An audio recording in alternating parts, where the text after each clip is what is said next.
ऐसी वीडियो रोज देखने के लिए आप मेरी वीडियो को लाइक करें, इस पे कमेंट करें और अपने दोस्तों के साथ शेयर करें। और हाँ, अगर आप इस चैनल पे नए हैं तो इसे सब्सक्राइब करना ना भूलें। दरवाजा खोलकर खड़ी उस औरत को देखकर योगराज के चेहरे पर भी मुस्कान आ गई। योगराज ने धीरे से अपना सर झुकाया और उस औरत के पांव छूकर कहने लगा, वाह माँ, तुम भी कमाल करती हो। बाहर सैकड़ों लोग तुम्हारी पुण्यतिथि मना रहे हैं और तुम्हारा आशीर्वाद लेने के लिए न जाने देश के किन किन हिस्सों से यहाँ जमा हुए हैं, और तुम हो कि जिंदा होते हुए खुली आंखों से अपनी ही पुण्यतिथि की सेलिब्रेशन देख रही हो। मान गया माँ तुम्हें। तुम इस दुनिया की पहली ऐसी इंसान होगी जिसे जिंदा होते हुए यह पता है कि उसके मरने के बाद लोग उसकी याद में क्या करने वाले हैं। योगराज की बात सुनकर दरवाजे पर खड़ी दमयंती देवी के चेहरे पर एक बड़ी सी मुस्कान आ गई। वह धीरे से अपने कदम फिर से कमरे के अंदर ले जाने लगी। दमयंती देवी ने गहरे हरे रंग की साड़ी पहन रखी थी। उनके शरीर पर काफी महंगी ज्वेलरी नजर आ रही थी और उनकी आंखों में एक अजीब सी चमक दिखाई दे रही थी। जिस कमरे में दमयंती देवी रहती थी वह कमरा काफी साल पुराना था। वो राजा महाराजाओं का कमरा हुआ करता था। कमरे की सजावट आज भी ठीक उसी तरह की थी जिस तरह उन राजा महाराजाओं ने उस कमरे को सजाया हुआ था। अपने कमरे के बीचों बीच रखे पुराने जमाने की एक आलीशान सोफे पर बैठते हुए दमयंती देवी ने योगराज से कहा, यह सब कुछ मैंने तुम्हारे लिए किया है। अपने बेटे के लिए अपनी मौत का नाटक करवा के मैंने रातों रात तुम्हें लोगों की नजरों में एक हीरो बना दिया। समाज सेविका दमयंती देवी की हत्या होने के बाद उनके जवान बेटे योगराज ने समाज सेवा का जिम्मा अपने कंधे पर उठा लिया। हर अखबार में यह हेडलाइन छपवाई थी। तब जाकर तुम्हें इतनी भारी वोटों से इलेक्शन में जीत मिली थी। यह मत भूलो, सारी की सारी प्लानिंग मैंने की थी। दमयंती देवी के पैरों के पास बैठते हुए योगराज ने कहा, अरे हाँ, अच्छी तरह से जानता हूँ कि मेरे लिए तुमने कितनी बड़ी बड़ी कुर्बानियां दी है। इतना बड़ा पॉलिटिकल कैरियर था तुम्हारे आगे, मगर तुमने मेरे लिए सब कुछ छोड़ दिया और इतने सालों से इस कमरे में अकेले ही वक्त गुजारती हो। मगर माँ, तुम देख लेना, तुम्हारी यह सारी कुर्बानियां जाया नहीं जाएगी। बहुत जल्द मुझे सेंटर से भी बुलावा आ जाएगा। देखते ही देखते आपका बेटा इस देश का सबसे बड़ा मंत्री बन जाएगा। तभी अचानक दमयंती देवी अपनी साड़ी का पल्लू सीधा करते हुए अपनी जगह से उठी और अपनी आवाज ऊंची करके कहने लगी, तुम्हारे सपने हमेशा छोटे के छोटे ही रहे बेटा। मैंने कई बार चाहा कि तुम्हारे भीतर बड़े सपनों का संचार करूं, मगर तुम हो कि छोटे सपने देखने से बाज ही नहीं आते। योगराज अपनी माँ दमयंती देवी की बात सुनकर हैरान रह गया। अपनी जगह से खड़े होते हुए योगराज ने दमयंती देवी से पूछा, ऐसा क्या गलत कर दिया मैंने माँ कि तुम मुझे इतना बड़ा ताना मार रही हो? दमयंती देवी ने इस बात का जवाब देते हुए कहा, मैं देख रही हूँ कि आने वाले कुछ सालों में तुम इस दुनिया के बेताज बादशाह बनोगे। इस दुनिया पर सिर्फ तुम्हारा राज होगा, मगर तुम हो कि छोटी मोटी कुर्सी के लिए इतना खुश हो रहे हो। दमयंती देवी की बातें योगराज की समझ में नहीं आ रही थी। अपना सर खुजलाते हुए योगराज ने दमयंती देवी से पूछा, माँ, तुम कहना क्या चाहती हो? दुनिया पर राज? यह सारी बातें मेरी समझ के बाहर हैं। दमयंती देवी धीरे धीरे अपने कमरे में सजे हुए एक बड़े से झूले की ओर जाते हुए युवराज से कहने लगी, अब वक्त आ गया है कि तुम इस दुनिया पर राज करने के लिए तैयारी कर लो। समझ लो, एक ऐसी जड़ी बूटी तुम्हें बहुत जल्द मिलने वाली है जो तुम्हें और मुझे इस दुनिया का सबसे ताकतवर इंसान बना देगी। दमयंती देवी की बातें अभी भी युवराज की समझ में नहीं आ रही थी। युवराज के चेहरे पर कंफ्यूजन देखकर झूले पर बैठते हुए दमयंती देवी ने युवराज से कहा, एक ऐसी दवाई इजाद हुई है जो इंसान के अंदर दैस शैतानी शक्ति पैदा कर सकती है। अगर वह जड़ी बूटी हमें मिल जाए तो हम माँ बेटे आने वाले कई सालों तक इस दुनिया पर राज कर सकते हैं। अपनी माँ की बात पर हैरान होते हुए युवराज ने अपने कदम आगे बढ़ाते हुए कहा, जी, क्या कह रही हैं आप माँ? क्या सचमुच ऐसी कोई दवाई है?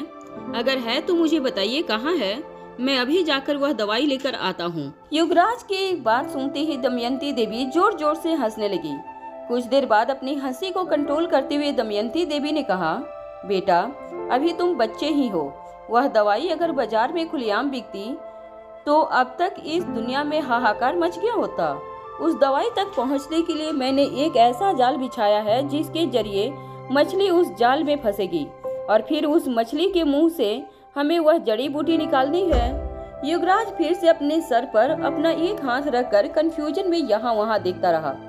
कुछ देर बाद अपने सर को खुजलाते हुए युवराज ने अपनी माँ से पूछा, अरे माँ, यह जाल, यह मछली, जड़ी बूटी, यह सब क्या कह रही हो तुम? कहाँ है यह जड़ी बूटी और कौन है यह मछली? कुछ देर खामोशी से झूला झूलते हुए दमयंती देवी ने मुस्कुराकर युवराज से कहा, उस मछली का नाम है अनिका। अनिका का नाम सुनते ही युवराज के चेहरे का रंग उड़ गया। युवराज ने हैरान होते हुए अपनी माँ से कहा, कौन अनिका? रोहित मारवा की बीबी जो डॉक्टर भी है? उसके पास अगर ऐसी जड़ी बूटी होती तो क्या वह अपने भाई को नहीं बचा लेती? तुम तो जानती हो कि उसके भाई के साथ। इससे पहले कि युवराज आगे कुछ कह पाता, दमयंती देवी ने उसे रोकते हुए कहा, बिल्कुल चुप हो जाओ, दीवारों के भी कान होते हैं। तुमसे कितनी बार कहा है कि जितना जरूरी है उतना ही बोलो। उसके भाई के साथ जो कुछ भी हुआ है वह तो जाल बिछाने का एक हिस्सा था। मछली अभी पकड़ में आई नहीं है और इतनी आसानी से वह पकड़ में आने वाली भी नहीं है। माँ से बेटी 10 कदम आगे है, मगर मैं भी देखती हूँ कि माँ की तरह बेटी मुझसे बचने में कामयाब कैसे होती है। वह अमर होने की जड़ी बूटी मैं अनिका से छीनकर रहूंगी। इतने सालों से मैं अपनी सांसें जमा कर इसी पल का इंतजार कर रही थी।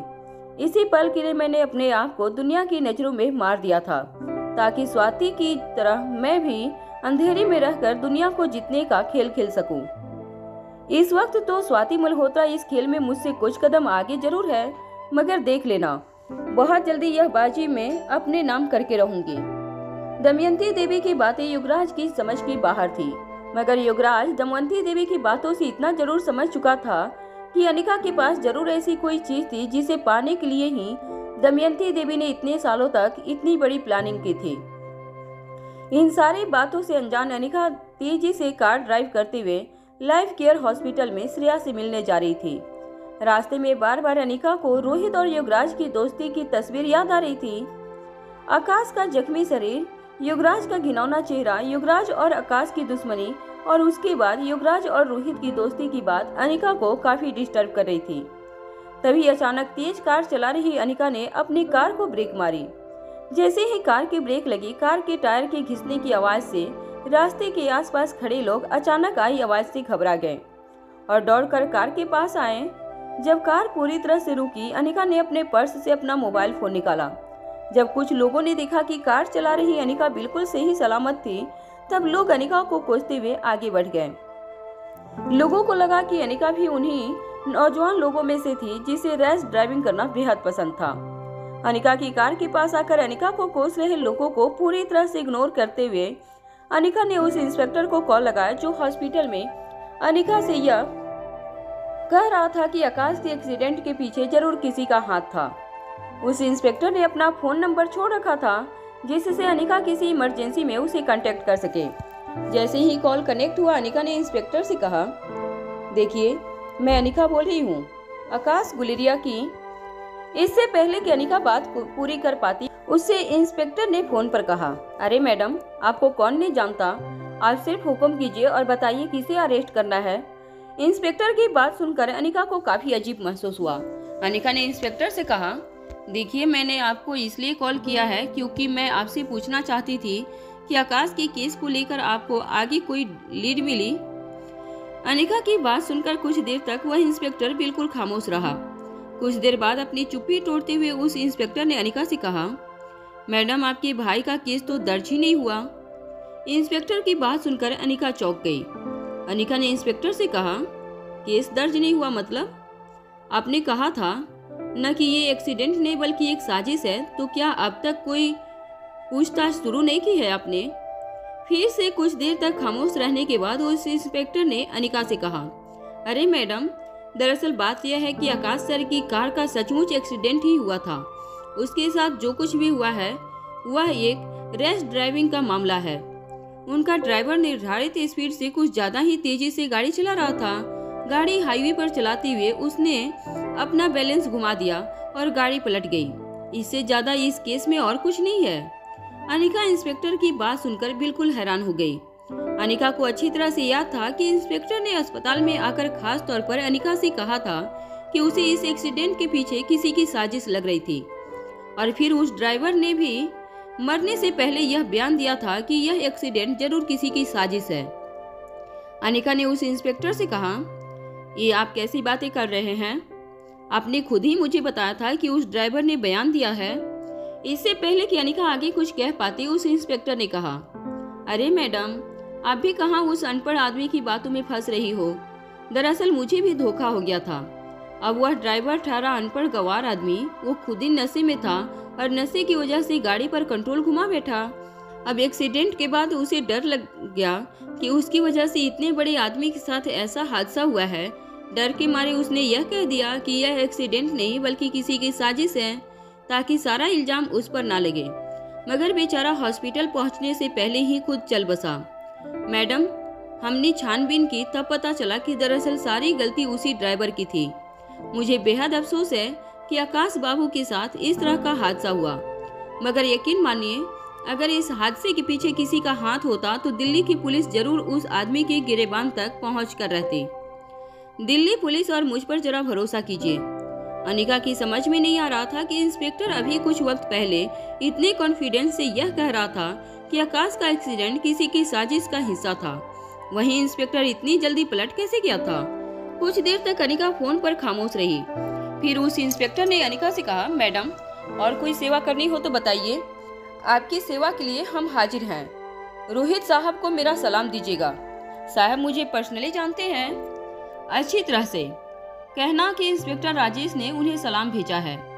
उस इंस्पेक्टर के मुंह से रोहित का नाम सुनकर अनिका और भी ज्यादा हैरान हो गई। अनिका की समझ में नहीं आ रहा था कि अचानक इंस्पेक्टर पलट क्यों गया था और रोहित को सलाम भेजने की बात क्यों कर रहा था। अनिका को अब तक इस बात का एहसास हो गया था कि जरूर दाल में कुछ काला था। आकाश का एक्सीडेंट जितना सिंपल केस लग रहा था उतना सिंपल था नहीं। अनिका इस केस की तहकीकात करवाना चाहती थी, मगर उस इंस्पेक्टर ने बिना तहकीकात के ही केस क्लोज कर दिया था। तभी अचानक अनिका के दिमाग में एक बात बिजली की तरह चमकी। अनिका ने तुरंत भूमिका को कॉल लगाया। कॉल कनेक्ट होते ही भूमिका ने अनिका से कहा, माफ करना अनिका, मैं वहां पहुंच नहीं पाई। मुझे तुम्हारे भाई के एक्सीडेंट के बारे में पता चला। मैं आना चाहती थी, मगर मैं यहाँ बेंगलुरु में एक स्पेशल मिशन पर हूँ। तुम तो जानती हो कि मेरी जॉब किस तरह की है। चाह कर भी मैं मुश्किल वक्त में अपनों के साथ नहीं रह पाती। अनिका अच्छी तरह से समझती थी कि स्पेशल डिपार्टमेंट में मिली प्रमोशन के बाद भूमिका के कंधों पर जिम्मेदारी और भी बढ़ गई थी। वह भूमिका को अपनी ड्यूटी करने से रोकना नहीं चाहती थी। इसलिए बात पलटते हुए अनिका ने कहा, नहीं नहीं, मैंने तो बस यूं ही तुम्हें कॉल लगा लिया। तुम्हारी याद आ रही थी, इसीलिए। तुम अपनी ड्यूटी अच्छी तरह से निभाओ और वक्त मिले तो कॉल करना। भूमिका का कॉल डिस्कनेक्ट करने के बाद अनिका कार ड्राइव करके सीधे लाइफ केयर हॉस्पिटल पहुंची। श्रेया के VIP वार्ड के बाहर पहुंचते ही श्रेया की नर्स ने अनिका से कहा, मैडम, श्रेया मैडम कब से आपका इंतजार कर रही हैं। वह जानना चाहती हैं कि आखिर वह आकाश सर से कब मिल सकेंगे। अनिका की समझ में नहीं आ रहा था कि वह श्रेया के कमरे में जाकर श्रेया को कैसे फेस करेगी, उसे क्या जवाब देगी, मगर वह जानती थी कि उसे श्रेया के सवालों का जवाब देना ही था। अनिका कुछ और दिन तक श्रेया से आकाश की कंडीशन के बारे में छुपाना चाहती थी। वह जानती थी कि श्रेया की प्रेगनेंसी को 4 महीने होने में अभी कुछ दिन का वक्त बाकी था। ऐसी हालत में अगर श्रेया को मानसिक आघात लगता है तो उसके होने वाले बच्चे के लिए भी यह बेहद खतरनाक हो सकता है। नर्स की बात सुनने के बाद अनिका श्रेया के कमरे में दाखिल हुई। अनिका को दरवाजे पर खड़ा देखकर बिस्तर पर लेटी श्रेया अपनी जगह पर बैठ गई और बड़ी बड़ी आंखों से अनिका की ओर देखकर पूछने लगी, अनिका, आकाश कहाँ है? उसकी कार की हालत देखी तो मुझे लगा पता नहीं आकाश के साथ क्या हुआ होगा। जब तक तुमने मुझे बताया नहीं कि आकाश को मामूली इंजरी हुई है, तब तक तो मानो मेरे जिस्म से मेरी जान बाहर निकलने के लिए तैयार ही बैठी थी। श्रेया की बात सुनकर अनिका धीरे से चलकर श्रेया के बिस्तर के पास आई और कहने लगी, मैं तुम्हें काफी सालों से जानती हूँ। छोटी सी बात हुई नहीं कि तुम इतना रिएक्ट कर देती हो। जब आकाश को पता चला कि प्रेगनेंसी के इस स्टेज पर तुमने इस तरह से रिएक्ट किया है तो पता है वह मुझ पर कितना नाराज हुआ। मुझे कहने लगा कि उसके एक्सीडेंट के बारे में मुझे तुम्हें बताने की जरूरत ही क्या थी। बिस्तर पर बैठी श्रेया ने मुस्कुराते हुए अनिका की ओर देखा और कहा, हाँ, मैं अच्छी तरह से जानती हूँ आकाश को। खुद भले ही कितने भी दर्द में हो, लेकिन वह किसी के साथ अपना दर्द नहीं शेयर कर सकता। वहाँ उसे मेरी और हमारे होने वाले बच्चे की चिंता हो रही थी और यहाँ उसकी कार की हालत देखकर मेरी जान निकल रही थी। श्रेया की बात पूरी होते ही अनिका ने श्रेया के कंधे पर हाथ रखते हुए कहा, अब मेरी बात ध्यान से सुनो, तुम्हें कुछ दिनों तक आराम करना होगा। अपने दोनों हाथ हवा में उछालती हुए श्रेया ने कहा, अरे भाई, मुझे क्या हुआ है? अच्छी भली तो हूँ। हाँ, वह आकाश के एक्सीडेंट के बारे में सुना तो कुछ चक्कर सा महसूस करने लगी थी, मगर अब मैं पूरी तरह से ठीक हूँ। चलो अब मुझे आकाश के पास ले चलो, मुझे उससे मिलना है। जैसे ही श्रेया अपने बिस्तर से उतरने की कोशिश करने लगी, अनिका ने उसका हाथ पकड़कर कहा, देखो श्रेया, मैं एक डॉक्टर हूँ। मैं अच्छी तरह से जानती हूँ कि तुम्हें कब डिस्चार्ज देना है और कब नहीं। अभी कुछ दिन तुम्हें यही हॉस्पिटल में रहना होगा। अनिका की बात सुनकर श्रेया कुछ हैरान सी हो गई। पहले श्रेया ने अपने आप को देखा, फिर अनिका की ओर देखकर कहा, अरे मगर हुआ क्या है मुझे? अच्छी भली तो हूँ। मैंने कहा ना तुमसे, उस एक्सीडेंट के बारे में अचानक सुनकर मुझे थोड़े चक्कर आ गए थे, मगर अब मैं बिल्कुल ठीक हूँ। तुम मेरी फिक्र मत करो।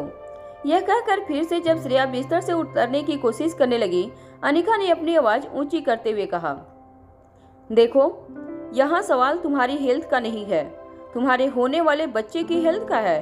तुम्हें जो शौक लगा था उसकी वजह से थोड़े से कॉम्प्लिकेशंस खड़े हो सकते थे। अनिका की बात सुनकर श्रेया ने अपने पेट पर हाथ रखते हुए कहा, क्या हुआ मेरे बच्चे को? मुझे बताओ अनिका, कहीं मेरे और आकाश के होने वाले बच्चे को कोई।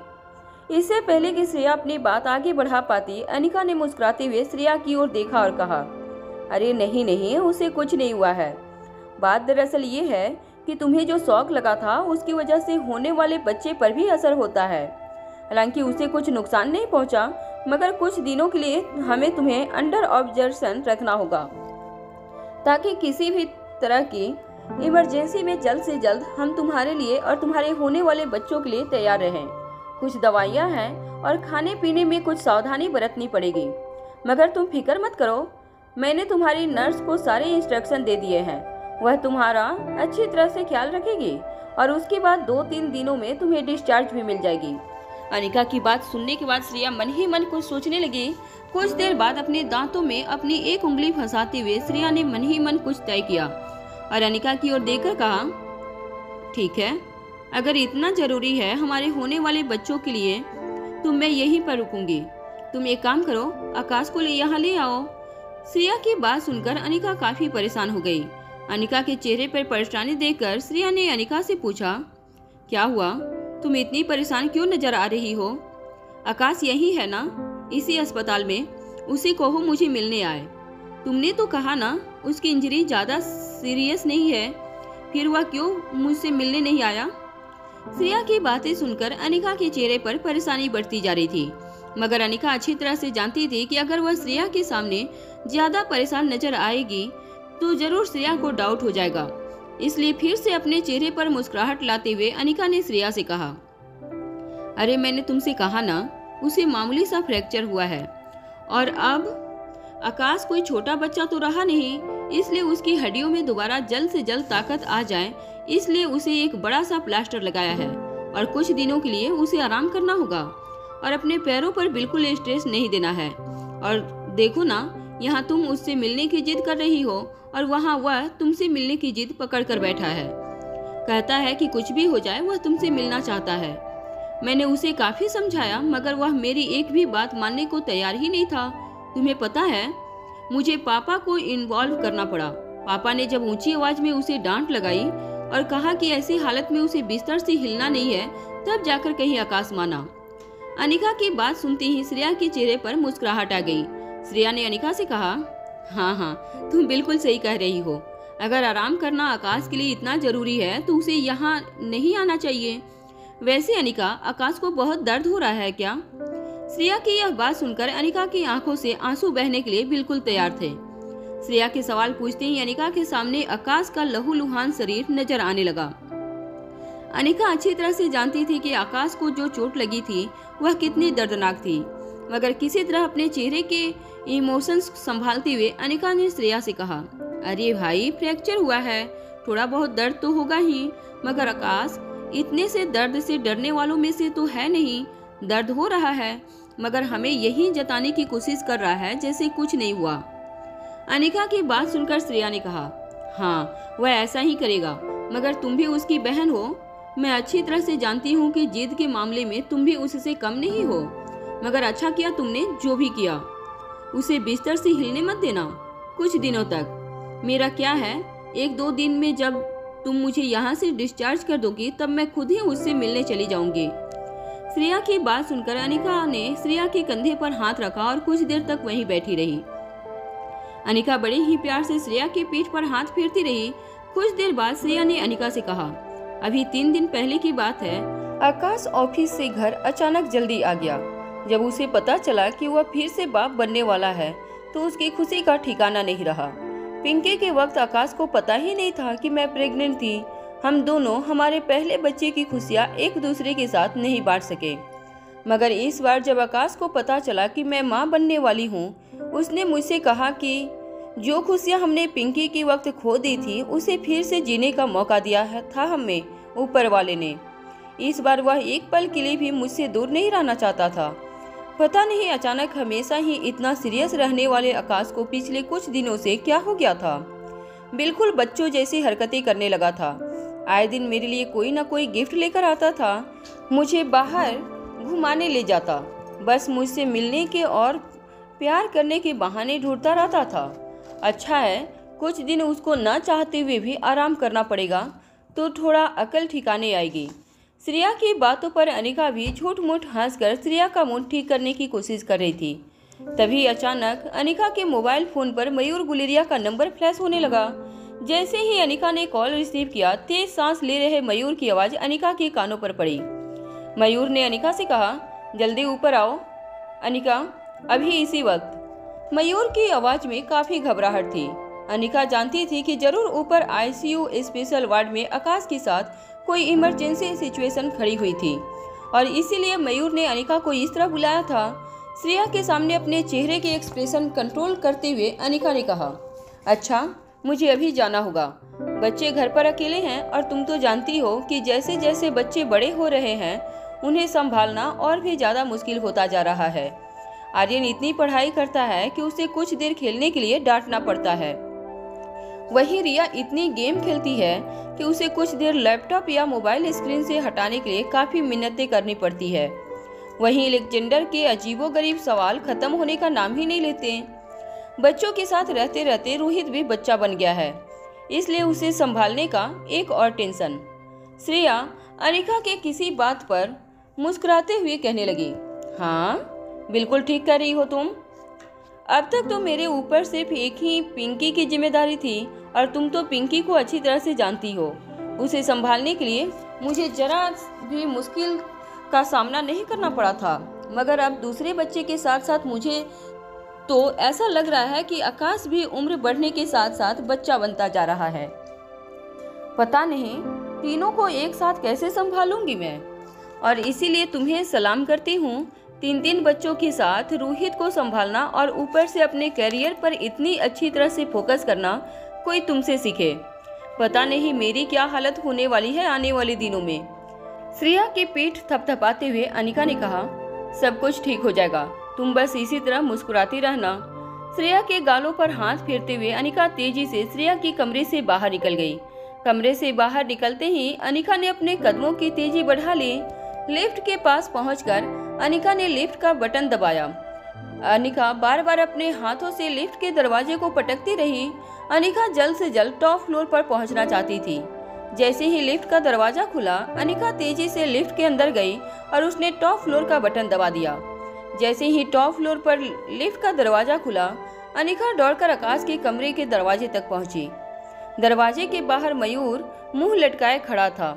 अनिका को अपने पास आता हुआ देखकर मयूर ने अनिका से कहा, अनिका, चाचा जी ने कमरा अंदर से बंद कर लिया है और अब दरवाजा खुलने का नाम ही ले रहे हैं। अनिका मयूर की यह बात सुनकर हैरान हो गई। अनिका ने मयूर से पूछा, मगर पापा ने ऐसा क्यों किया? आकाश की तबीयत कैसी है? वह ठीक तो है ना? मयूर ने इस बात का जवाब देते हुए कहा, करण अंकल आकाश के बिस्तर के बगल में ही बैठे थे। मैं कुछ देर के लिए आराम करने अंदर सोफा पर लेट गया था। फिर करण अंकल ने मुझे आवाज देते हुए जगाया और कहा मैं उनके लिए कुछ खाने के लिए लेकर आऊं। मैं कमरे से बाहर निकला और करण अंकल के लिए कुछ खाने पीने की चीज लेकर आया, मगर अब काफी देर से दरवाजा नॉक कर रहा हूँ। करण अंकल को मैंने कॉल भी लगाई, मगर ना ही वह मेरा कॉल रिसीव कर रहे हैं और ना ही दरवाजा खोल रहे हैं। अनिका, मुझे तो डर लग रहा है कि कहीं। इससे पहले कि मयूर आगे कुछ कह पाता, अनिका ने उसके कंधे पर हाथ रखा और कहा, कुछ नहीं हुआ होगा। हो सकता है कि पापा की आंख लग गई हो। तुम रुको, मैं उन्हें कॉल लगाती हूँ। अनिका ने जब अपने फोन से करण को कॉल लगाया तब कुछ देर तक रिंग बजती रही, मगर किसी ने कॉल रिसीव नहीं किया और अनिका के चेहरे पर भी परेशानी साफ नजर आने लगी थी। अनिका ने 2 बार करण को कॉल लगाया। अनिका ने धीरे से कमरे का दरवाजा भी खटखटाना शुरू किया, मगर ना ही कॉल करण रिसीव कर रहे थे और ना ही अंदर से कोई दरवाजा खोलने की आवाज आ रही थी। अब अनिका के दिल की धड़कनें भी तेज होने लगी थी। उसके चेहरे पर घबराहट साफ नजर आने लगी थी। तभी अनिका के मोबाइल फोन पर करण का नंबर फ्लैश होने लगा। जैसे ही अनिका ने कॉल रिसीव किया, करण की बात सुनकर अनिका चौंक गई।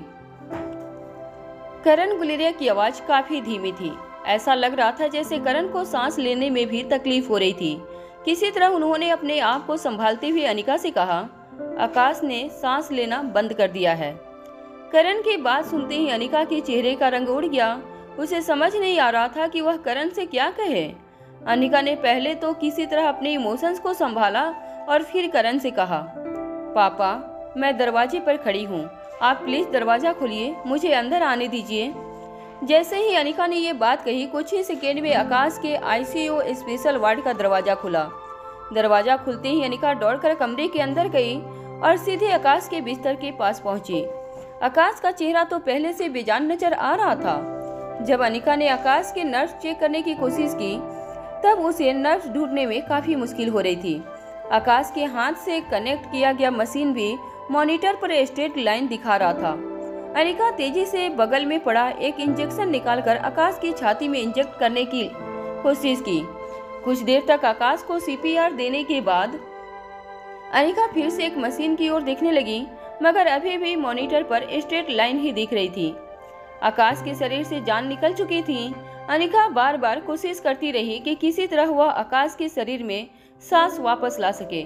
धीरे धीरे अनिका को अपनी आंखों के सामने सब कुछ धुंधला नजर आने लगा था। अनिका की आंखों से बहते हुए आंसू अनिका को कुछ भी साफ साफ देखने से रोक रहे थे। काफी देर तक कोशिश करने के बाद कहीं न कहीं अनिका के इमोशंस ने भी जवाब दे दिया। अनिका फूट फूट कर रोने लगी। आकाश के छाती पर सर रखकर अनिका काफी देर तक बस यूं ही रोती रही। अनिका जान चुकी थी कि अब दुनिया की कोई ताकत आकाश के शरीर में फिर से जान नहीं ला सकती थी। आकाश हमेशा हमेशा के लिए इस दुनिया को छोड़कर चला जा चुका था। अनिका ने अपना पूरा बचपन काफी अंधेरे और मायूसी में गुजारा था। न तो माँ बाप का प्यार मिला उसे कभी और न ही किसी अपने का प्यार उसे नसीब हुआ था। अनिका ने जिस कामिनी को अपनी बहन माना था, वह कामिनी अनिका से नफरत करती थी। बहन का प्यार तो छोड़ो, कामिनी अनिका को एक इंसान भी नहीं समझती थी। मगर गुलेरिया परिवार में शामिल होने के बाद पहली बार अनिका को एहसास हुआ कि किसी अपने के प्यार का क्या मतलब होता है। आकाश ने अनिका को सगी बहन से भी ज्यादा प्यार किया था। कभी भी गुलेरिया हाउस में आने के बाद आकाश ने अनिका को पराया नहीं समझा था। न कभी आकाश ने अनिका का कोई हक या अधिकार मांगने की कोशिश की और न ही अपने आप को ऊंचा बताने के लिए आकाश ने कभी अनिका को नीचा दिखाने की कोशिश की। हालांकि गुलेरिया ग्रुप ऑफ इंडस्ट्रीज पहले से करण ने आकाश के नाम कर दी थी, मगर फिर भी अनिका के आने के बाद आकाश ने करण की सारी मिल्कियत अनिका के हवाले कर दी थी। आकाश को मिलने के बाद से लेकर आज तक की सारी बातें अनिका की आंखों के सामने घूमने लगी थी। इतने बड़े दुख को श्रेया कैसे झेल पाएगी, यह सोच सोचकर अनिका की आंखों से आंसुओं की धार और भी ज्यादा तेज हो गई थी। श्रेया प्रेग्नेंट थी। इतनी बड़ी खुशखबरी देने के बाद इस तरह का सदमा वह कैसे बर्दाश्त कर पाएगी? यह बात अनिका की समझ में नहीं आ रहा था। तभी अचानक अनिका को करण का ख्याल आया। करण का ख्याल आते ही एक झटके से अनिका ने आकाश की छाती से अपना सर उठाया और अपने बगल में बैठे करण की ओर देखा। करण की आंखों में आंसू की एक बूंद भी नहीं थी। वह बस अपने दोनों हाथ बांधकर बिना पलके झपकाए आकाश की ओर देख रहे थे। मयूर पूरी तरह से टूट चुका था और घुटनों के बल जमीन पर बैठकर अपने दोनों हाथ अपने माथों से लगाकर फूट फूट कर रो रहा था। अनिका अच्छी तरह से जानती थी कि आकाश न सिर्फ गुलेरिया परिवार और गुलेरिया ग्रुप ऑफ इंडस्ट्रीज का आधार स्तंभ था, बल्कि करण की जिंदगी का भी आधार स्तंभ आकाश ही था। आकाश की मौत करण किस तरह बर्दाश्त करेंगे, यह बात पिछले कई दिनों से अनिका को खाई जा रही थी। अनिका को यह बात पता नहीं थी कि वह घड़ी इतनी जल्दी आ जाएगी जब आकाश उन सबको अलविदा कहकर हमेशा हमेशा के लिए इस दुनिया से चला जाएगा। अनिका ने सोचा था कि आकाश की मौत की खबर सुनकर करण पूरी तरह से टूट जाएंगे, मगर करण के चेहरे पर अनिका को सिर्फ और सिर्फ गुस्सा नजर आ रहा था।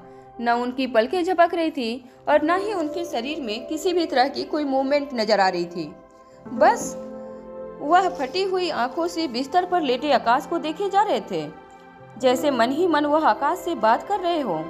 अनिका ने करण के कंधे पर हाथ रखकर कहा, पापा, आकाश हम सबको छोड़कर। इससे पहले कि अनिका अपनी बात पूरी कर पाती, करण ने धीमी मगर भारी आवाज में अनिका से कहा, मेरी चिता को सिर्फ आकाश ही अग्निदाह देगा। यह वादा किया था उसने मुझसे, वो अपना वादा इस तरह नहीं तोड़ सकता। अनिका अच्छी तरह से जानती थी कि आकाश करण की जिंदगी में क्या मायने रखता था। जहां आकाश ने करण को अपने सगे पिता से भी बढ़कर इज्जत और प्यार दिया था, वहीं करण ने भी आकाश को ही अपना सगा बेटा और उत्तराधिकारी समझा था। करण की बात सुनकर अनिका को समझ नहीं आ रहा था कि वह किस तरह से करण की बात का जवाब दे। तभी करण ने फिर से धीमी और भारी आवाज में अनिका से कहा, अभी मेरा दाह संस्कार पूरा नहीं हुआ, उससे पहले आकाश हमें छोड़कर नहीं जा सकता। करण ने अपनी जगह से खड़े होकर आकाश की ओर पीठ कर दी। करण तेज कदमों से कमरे से बाहर की ओर जाने लगे। तभी मयूर ने बीच रास्ते में करण को दोनों हाथों से जकड़ लिया और कहा, चाचा, यह आप क्या कर रहे हैं? आकाश हमारे बीच नहीं रहा है। आकाश अब कभी वापस नहीं लौटने वाला। आप यह बात समझ क्यों नहीं रहे हैं? मयूर की बात सुनते ही करण ने मयूर का हाथ अपने कंधे से झटक लिया। वह बस यूं ही कुछ देर तक आकाश की ओर पीठ करके खड़े रहे। कुछ देर बाद अनिका धीमे कदमों से करण के पास आई और उनके कंधे पर हाथ रखकर धीमी आवाज में कहने लगी, पापा, मैं अच्छी तरह से जानती हूँ कि आकाश की जगह आपकी जिंदगी में कोई नहीं ले सकता। मैं यह भी जानती हूँ कि आकाश न सिर्फ आपके लिए बल्कि पूरे परिवार के लिए कितना कुछ करता था। गुलेरिया ग्रुप ऑफ कंपनी को भी आकाश ने जिस तरह से संभाल कर रखा था, वह भी मैं बहुत अच्छी तरह से जानती हूँ। आकाश जैसी लोगों की ऊपर वाले को भी बहुत जरूरत होती है, इसलिए शायद अपना कोई जरूरी काम करने के लिए उन्होंने आकाश को इस तरह बुला लिया अपने पास। करण के कानों पर अनिका की बातें पड़ तो रही थी, मगर उनके चेहरे के रिएक्शन बिल्कुल नहीं बदल रहे थे। उनके चेहरे का गुस्सा शांत होने का नाम ही नहीं ले रहा था। उन्हें देखकर ऐसा लग रहा था जैसे जो कुछ भी हुआ था वह उन्हें बिल्कुल मंजूर नहीं था। जो कुछ भी हुआ था वह उसे पलटना चाहते थे, मगर एक मामूली इंसान होने का क्या मतलब होता है, शायद करण को जिंदगी में पहली बार पता चला था।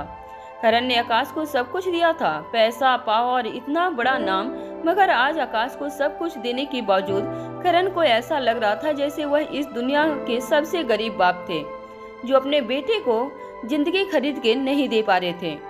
करण किसी से बात करने की हालत में नहीं थे। वह बस किसी तरह अनिका और मयूर के हाथों से अपना हाथ छुड़ाकर कमरे से निकल गए। करण के जाते ही सिसकियां लेते हुए मयूर ने अनिका से कहा, अनिका, यह क्या हो गया? आकाश हम सबको इस तरह छोड़कर कैसे जा सकता है? अब हम क्या करेंगे आकाश के बिना? मुझे तो आकाश के बिना जीने की आदत ही नहीं है। आकाश के जाने के बाद यह घर परिवार, गुलेरिया ग्रुप ऑफ इंडस्ट्रीज, सब कुछ एक ही पल में बर्बाद हो जाएगा। अनिका, तुम तो इस दुनिया के सबसे बेहतरीन डॉक्टर हो, तुम भी आकाश को बचा नहीं पाई। अनिका, बताओ मुझे, तुमने आकाश को क्यों नहीं बचाया? क्यों नहीं बचाया अनिका? इससे अच्छा तो यह होता कि तुम मुझे मर जाने देती और आकाश को बचा लेती।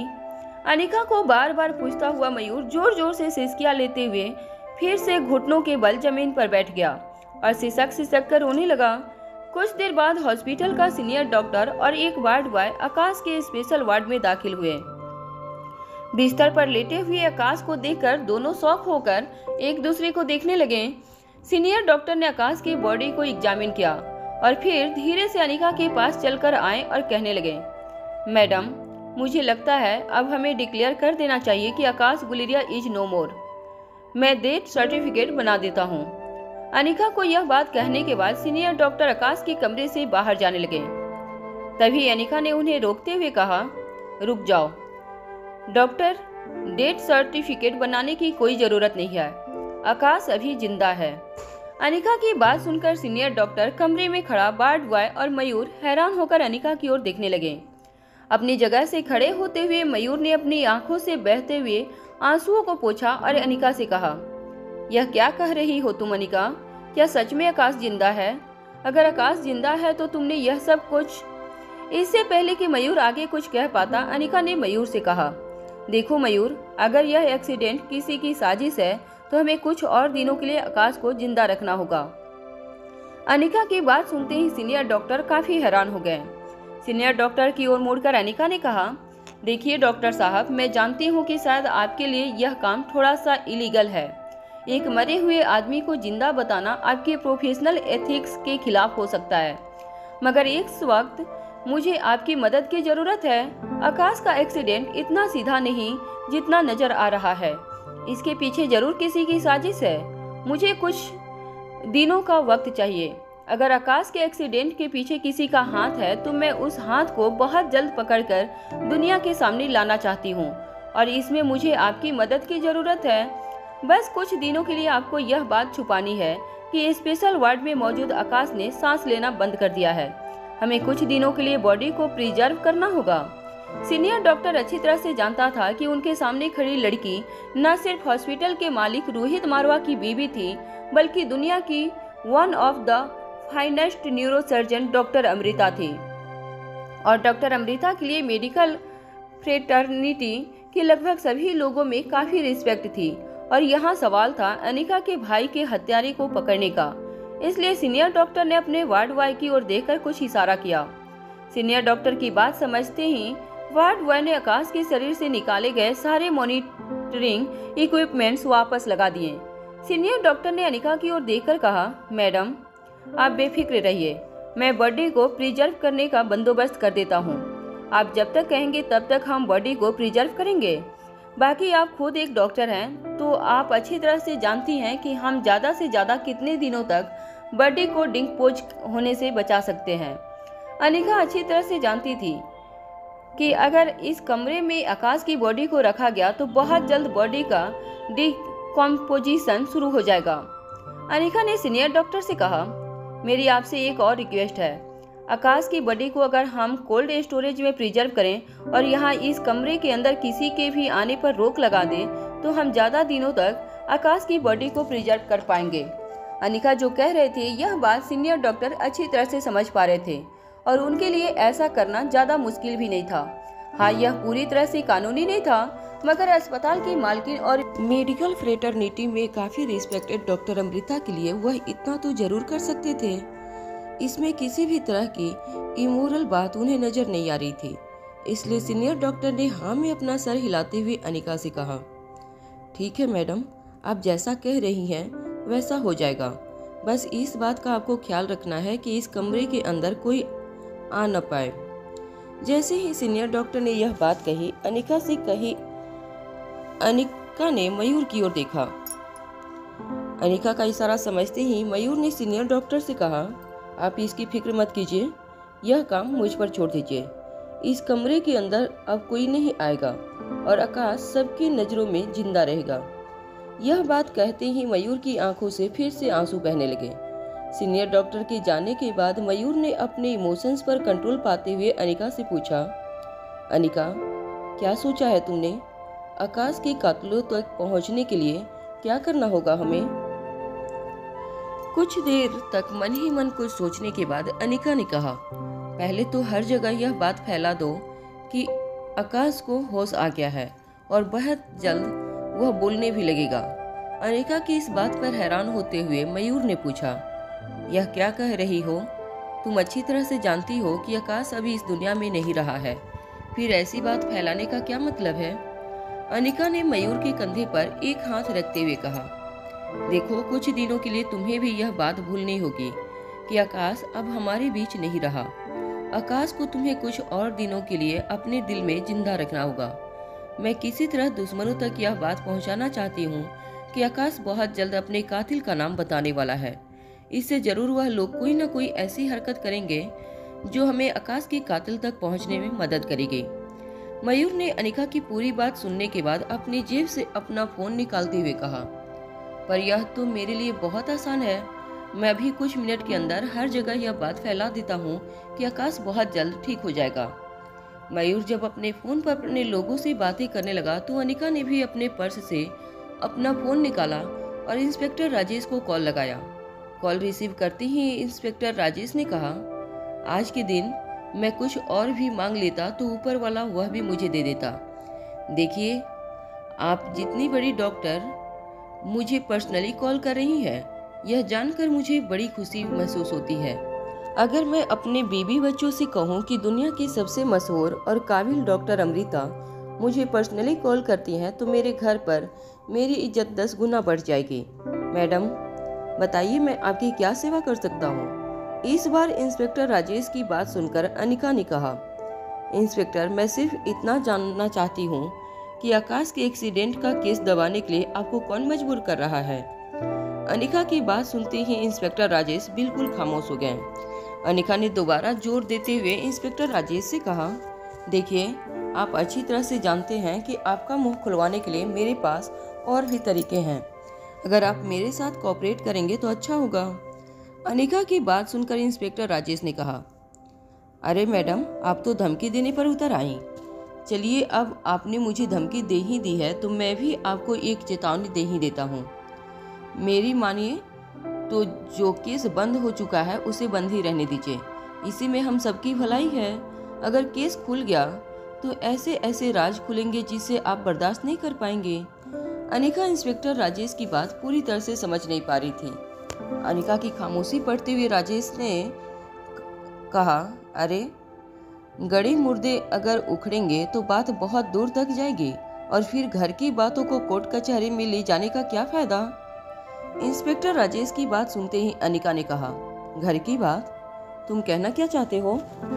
अनिका की बात का जवाब देते हुए राजेश ने कहा, देखिए मैडम, आप जो सुनना चाहती हैं वह मैं बोल नहीं सकता और जो मैं बोल रहा हूँ वह आप समझना नहीं चाहती। फिलहाल आप सिर्फ इतना समझ लीजिए कि आपके भाई के साथ जो कुछ भी हुआ, भले ही वह दर्दनाक हादसा था, मगर वह एक एक्सीडेंट से ज़्यादा और कुछ नहीं था। आपके भाई के लिए मेरे दिल में बेहद सिंपैथी थी। बहुत भले आदमी है मिस्टर आकाश, मगर कुछ चीज़ें होती हैं जो इंसान के बस से बाहर होती हैं। मायका भी आपका और ससुराल भी आपका, दोनों के दोनों बड़े पावरफुल हैं। मुझ जैसे छोटे आदमी को कुचलना आपके घर के नौकर के लिए भी बड़ा ही आसान है। आइंदा इस केस को लेकर मुझे कॉल मत कीजिएगा। मैडम, और कोई सेवा करनी हो तो ज़रूर याद कीजिएगा। इंस्पेक्टर राजेश ने यह कहकर कॉल डिस्कनेक्ट कर दिया। अनिका को इंस्पेक्टर राजेश की बातों से इतना तो यकीन हो गया था कि इंस्पेक्टर राजेश जरूर इस केस के बारे में ऐसा कुछ जानते थे जो अनिका को आकाश के कातिलों तक पहुंचा सकता था। आकाश की बॉडी को प्रिजर्व करने का सारा इंतजाम करने के बाद अनिका अपने दिल पर पत्थर रखकर चेहरे पर मुस्कान लेकर अस्पताल से बाहर निकली और सीधे मारवा हाउस पहुंची। जैसे ही अनिका अपनी कार से उतरी, रिया, अलेक्जेंडर और आर्यन दौड़कर अनिका के पास आए। वह तीनों चिल्लाते हुए, शोर मचाते हुए अनिका से कहने लगे, मम्मा, आकाश मामा ठीक हो गए, ये तो कितनी अच्छी बात है। फिर रिया ने अनिका का एक हाथ पकड़कर उसे गोल गोल घुमाते हुए कहा, मम्मा, मैं मामा से मिलना चाहती हूँ, अभी ले चलो मुझे। अनिका अच्छी तरह से जानती थी कि बच्चों की खुशी ज़्यादा दिनों तक टिकने वाली नहीं थी। अनिका के तीनों बच्चे, खासकर रिया, आकाश से बेहद प्यार करती थी। आकाश ने भी कभी पिंकी और रिया के बीच में कोई फर्क नहीं समझा था। जितना प्यार आकाश पिंकी को करता था, उतना ही प्यार आकाश रिया से भी करता था। हालांकि दोनों लड़के मामा से काफी रिस्पेक्ट से बात करते थे, मगर दोनों को आकाश के साथ वक्त गुजारना बहुत पसंद आता था। जो बातें कभी कभी अलेक्जेंडर और आर्यन रोहित के साथ नहीं शेयर कर पाते थे, वह बातें वह दोनों अक्सर अपने मामा आकाश के साथ शेयर करते थे। अनिका ने अपने तीनों बच्चों को बारी बारी प्यार करने के बाद कहा, देखो, अभी आकाश मामा को तुम लोग कुछ दिनों तक नहीं मिल सकते, वह अंडर ऑब्जर्वेशन है। अनिका की बात सुनते ही हैरान होते हुए रिया ने अनिका से पूछा, अरे मम्मा, मगर यह कैसे हो सकता है? हमने तो अभी अभी पापा के मुंह से सुना कि आकाश मामा ठीक हो गए हैं। अनिका ने रिया के गालों पर हाथ फेरते हुए पूछा, क्या पापा ने खुद तुमसे कहा? तभी आर्यन ने अनिका के पास आते हुए कहा, नहीं, हम लोग हॉल में बैठकर होमवर्क कर रहे थे, तब हमने पापा को किसी के साथ फोन पर बात करते हुए सुना। अनिका ने आर्यन के कंधे पर अपना एक हाथ रखते हुए पूछा, किससे बात कर रहे थे पापा? आर्यन ने कुछ देर सोचने के बाद कहा, यह तो पता नहीं, मगर पापा ने फोन पर यह कहा कि उन्हें खबर मिली है कि आकाश मामा बहुत जल्द ठीक हो जाएंगे। आर्यन की बात सुनते ही अनिका मन ही मन कुछ सोचने लगी। अनिका ने आर्यन से पूछा, पापा कहाँ हैं इस वक्त? इस बात का जवाब देते हुए रिया ने अपने हाथ के इशारे से अनिका को कहा, पापा अपने ऑफिस में बैठे हैं। अनिका जानती थी कि कई बार रोहित घर में ही बने अपने पर्सनल ऑफिस से काम किया करता था। तीनों बच्चों को गार्डन में छोड़कर अनिका मारवा हाउस के अंदर दाखिल हुई। रोहित का पर्सनल ऑफिस मारवा हाउस के सेकेंड फ्लोर पर बना था। अनिका जैसे ही सेकेंड फ्लोर पर पहुंची, कांच के दरवाजे से अनिका ने रोहित को फोन पर किसी के साथ बात करते हुए देखा। हालांकि रोहित की आवाज अनिका के कानों तक नहीं पहुंच रही थी, मगर रोहित काफी टेंशन में लग रहा था। वह बड़े बड़े हाथ के इशारे करते हुए किसी को फोन पर शायद डांट लगा रहा था।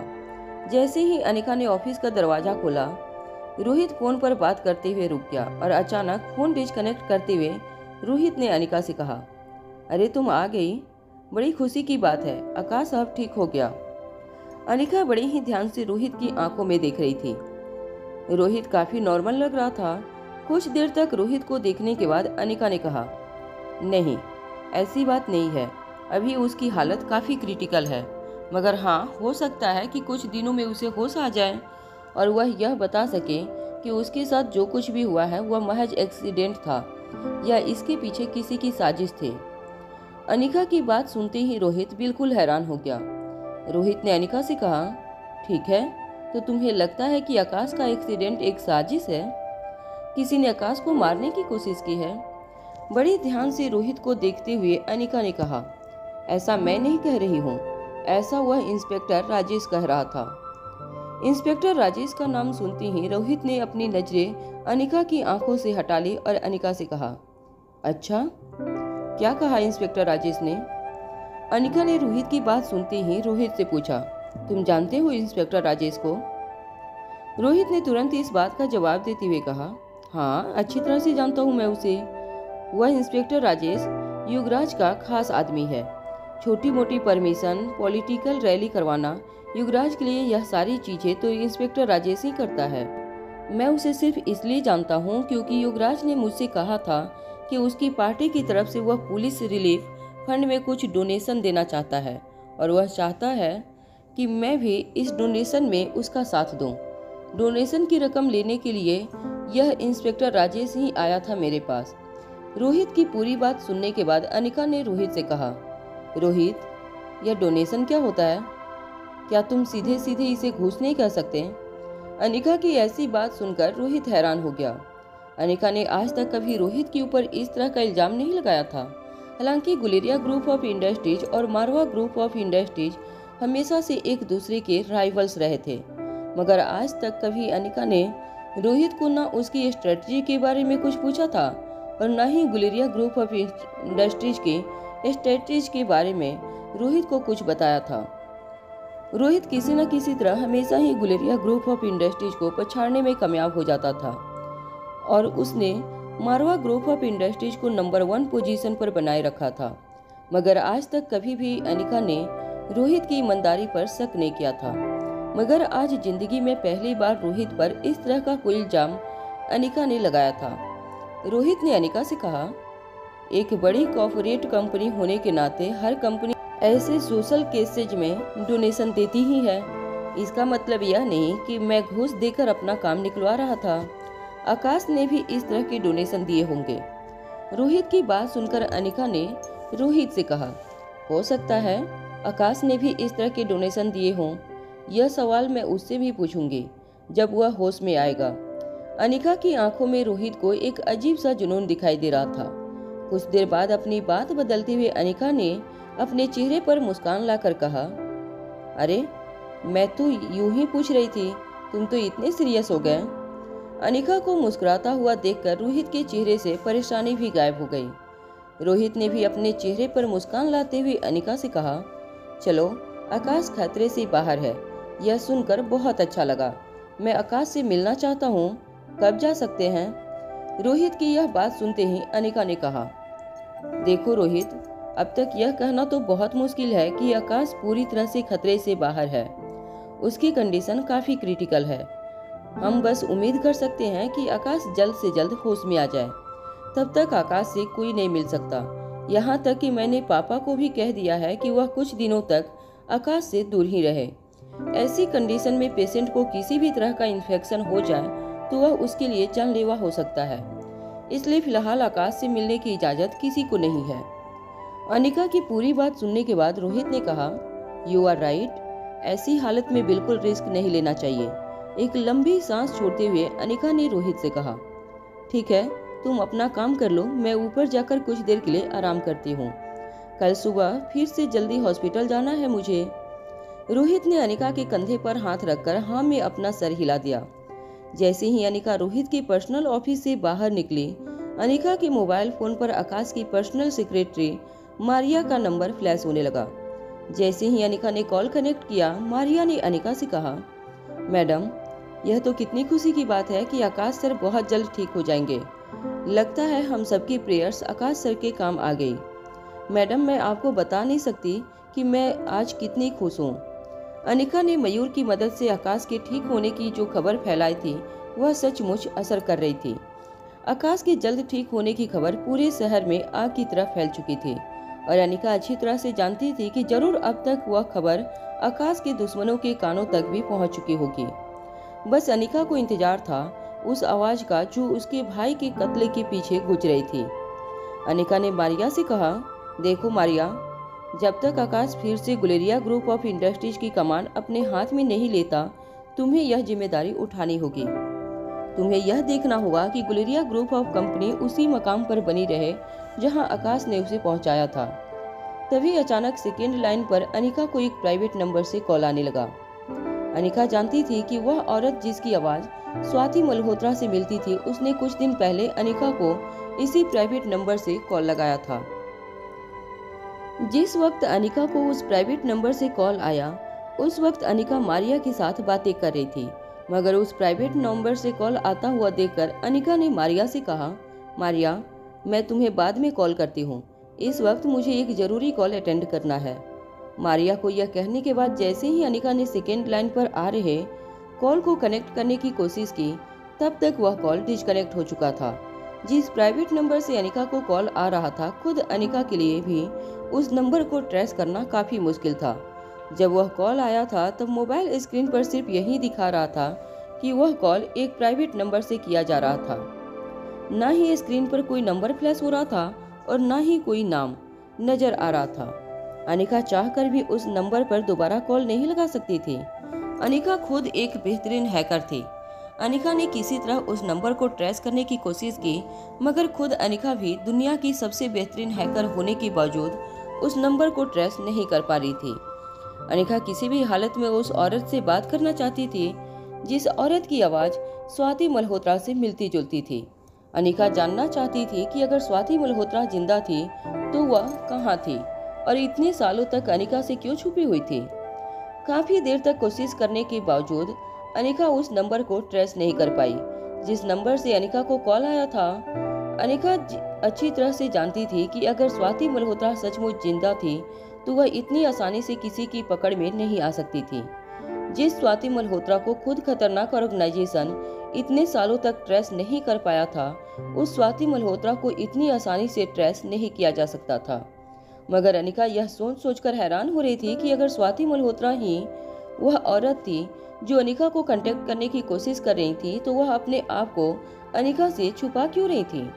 एक माँ अपनी जिंदगी अपनी बेटी से क्यों छुपा रही थी? यह बात अनिका की समझ में नहीं आ रही थी। देर रात हो चुकी थी। अनिका अपने लैपटॉप पर बार बार उस नंबर तक पहुंचने की कोशिश कर रही थी, मगर अनिका के हाथ कोई कामयाबी नहीं लग रही थी। अनिका को कुछ घंटों तक लैपटॉप के सामने बैठा हुआ देखकर बिस्तर पर लेटे हुए रोहित ने अनिका से कहा, अनिका, बहुत रात हो चुकी है, मुझे लगता है तुम्हें सो जाना चाहिए। रोहित की आवाज सुनते ही अनिका को ऐसा लगा जैसे अचानक ही उसे काफी देर बाद होश आया था। लैपटॉप स्क्रीन से आ रही रोशनी की वजह से अनिका की आंखों के सामने उसे सब कुछ धुंधला धुंधला नजर आने लगा था। जब अनिका को एहसास हुआ कि उस नंबर तक पहुंचना बेहद मुश्किल था, तो थक हार कर अनिका ने हार मान ली और लैपटॉप स्क्रीन को नीचे कर दिया। अनिका कुछ देर तक स्टडी टेबल पर अपने सर पर हाथ देकर बैठी रही। तभी अचानक अनिका के कंधों पर रोहित ने धीरे धीरे मसाज करते हुए कहा, मैं अच्छी तरह से जानता हूँ कि तुम किन तकलीफों से गुजर रही हो, इसलिए मैं तुम्हें डिस्टर्ब नहीं करना चाहता, मगर अनिका, तुम्हें अपनी सेहत का भी ख्याल रखना होगा। मेरे साथ साथ बच्चों को भी तुम्हारी बहुत फिक्र होती है। रोहित ने बड़े ही प्यार से और धीमी आवाज में अनिका से यह बात कही थी, मगर आज पहली बार अनिका को रोहित का स्पर्श काफी अनजाना सा लगने लगा था।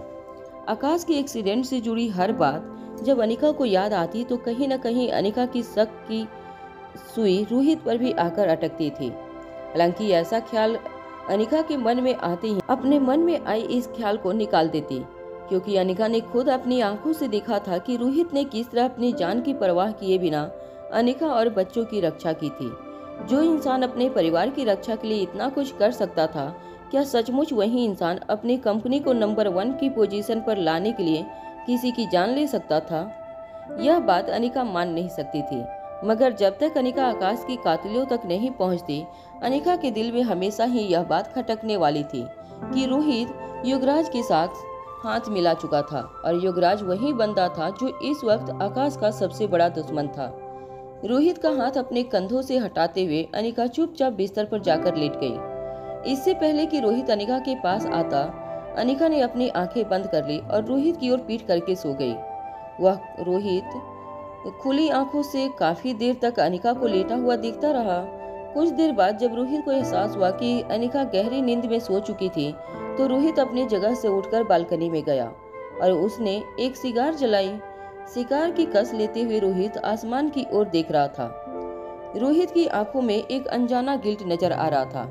ऐसा लग रहा था जैसे रोहित मन ही मन अपने आप से बातें कर रहा था।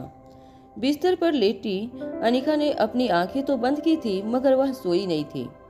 रोहित के बालकनी में जाते ही अनिका ने अपनी आंखें खोली और बड़े ही ध्यान से रोहित को नोटिस करने लगी। अनिका अच्छी तरह से जानती थी कि रोहित सिगरेट नहीं पीता था, मगर जब भी रोहित अपने आप से नाराज होता था, तब वह जरूर कुछ देर के लिए अपने आप से बातें करता हुआ सिगार की कस लगाता था। रोहित को इस बार सिगार की कस लगाते हुए देखकर अनिका को ये एहसास हो चुका था कि जरूर कोई ऐसी बात थी जिससे रोहित अपने आप से नाराज था। अनिका भी अब मन ही मन सोचने लगी कि क्या रोहित के अपने आप से नाराजगी का कोई कनेक्शन आकाश के एक्सीडेंट के साथ तो नहीं था? क्या आकाश के एक्सीडेंट के पीछे सचमुच युगराज के साथ साथ रोहित मारवा का भी हाथ था? मगर इन सारी बातों की तह तक पहुंचने के लिए अनिका को अभी कुछ दिन और इंतजार करना था। अनिका अच्छी तरह से जानती थी कि आकाश के बचने की खबर सुनकर आकाश के दुश्मन जरूर ऐसा कोई कदम उठाएंगे जिसके जरिए अनिका आकाश के दुश्मनों तक पहुंच सके।